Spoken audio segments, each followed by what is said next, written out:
யுசித் சகால் யாருக்கு போவார்ன்னு ஷஹால். நினைக்கிறீங்க? ம். சகால் வந்துட்டு சீரியஸாவே நல்ல பிளேயரு. நம்ம 2020 நல்லா பார்த்துருக்கோம்.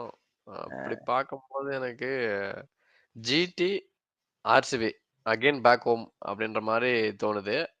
ஆ. ஆர்சிபி, ஜிடி இது 2ல ஒரு 2த்துல யாராவது ஒருத்தர எடுக்க போறாங்க. ஆமா. ஆ அப்படி பார்த்தா நானும் அதே தான் சொல்லுவேன்.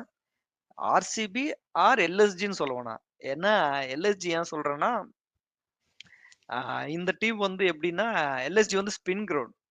அது வந்து ஸ்பின் ட்ராக். அதிகமா ஸ்பின் ட்ராக் தான் யூஸ் பண்றாங்க. ஸோ அப்படி இருக்கும்போது ம். ஒரு யுஜி சகால் மாரி அங்க ஒரு ஸ்பின்னர் கிடைச்சா அவங்களுக்கு பயங்கரமான plus. So either RCB or LSG போலாம் அப்படின்னு நான் நினைக்கிறேன். போனா இன்னும் நல்லா இருக்கும்னு நான் நினைக்கிறேன். ஏன்னா நெறைய டீம் ட்ரை பண்ற சான்ஸ் இருக்கு. நம்ம இப்ப மும்பைக்கு சொன்ன மாரி மும்பை கூட ட்ரை பண்றது பண்ணலாம். ஏன்னா ஃபர்ஸ்ட் வந்து அவர் மும்பைக்கோசரம் தான் ஆடியிருக்காரு. யுஜி சகால் வந்து ஃபர்ஸ்ட் ஆடுனது மும்பை